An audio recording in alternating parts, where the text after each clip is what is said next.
Bismillahir Rahmanir Rahim. The things that void your fasting, scholars say, are 7. So memorize them, and then you don't have to worry about anything else, because now you know that these 7 nullifies your fasting. First of all, eating and drinking.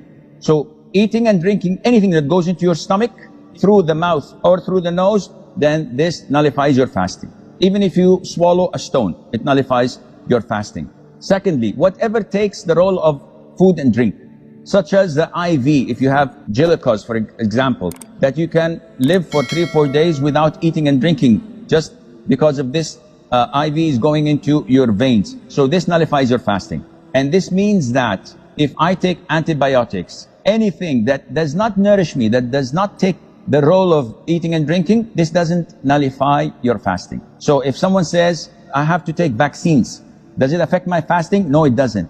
I have to extract a tooth, and the doctor gives me tranquilizers or whatever, does it affect my fasting? The answer is no. Thirdly, vomiting intentionally. I put my finger or smell something and I vomit intentionally, this voids my fasting.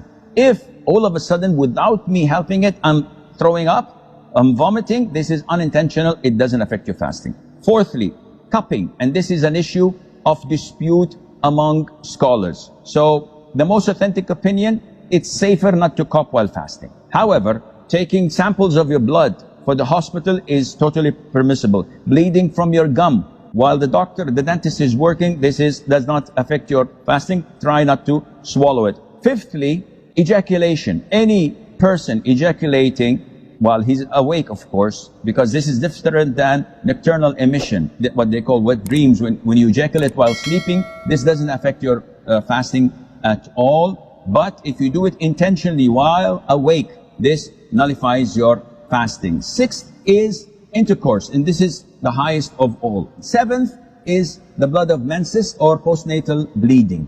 These two, if they exist, then the fast is void, even if it's seconds before the adhan of the Maghrib. Now, if you look at toothpaste and look at these 7 categories, you will find that as long as it doesn't go into your throat, you're in the clear.